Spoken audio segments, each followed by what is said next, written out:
অল্প সময়ে যদি ঝটপট চিকেন কষা বানাতে চান বা যারা ব্যাচেলার তারা যদি খুব সহজ পদ্ধতিতে চিকেন বানাতে চান, তাহলে এই ভিডিওটা আপনার জন্য।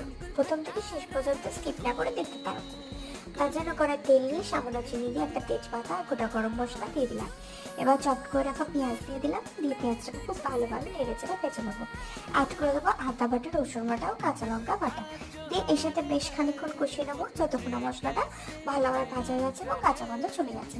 এবার এক এক করে চিকেনটাকে অ্যাড করে দেবো। চিকেনটাকে অ্যাড করে দিয়ে 2-3 মিনিট খুব ভালোভাবে কষিয়ে নেবো। চিকেনটাকে 2-3 মিনিট খুব ভালোভাবে কষিয়ে নেওয়ার পর এতে অ্যাড করে দেবো টমেটো বাটা। টমেটো বাটা অ্যাড করে দিয়ে এর সাথে খুব ভালোভাবে কষিয়ে নেবো। টমেটো দিয়ে কষানো হয়ে গেলে অ্যাড করে দেবো হলুদ গুঁড়ো, লঙ্কা গুঁড়ো আর দিয়ে দেবো কাশ্মীরি লঙ্কার গুঁড়ো। কাঁচা লঙ্কা ব্যবহার করেছি, তাই লঙ্কা গুঁড়োটা আপনারা একটু দেখে ব্যবহার করবেন। সমস্ত গুঁড়ো মশলা দিয়ে এর সাথে আবারও বেশ খানিকক্ষণ কষিয়ে নেবো। এইভাবে চিকেনটাকে খুব সুন্দরভাবে কষিয়ে নিতে হবে।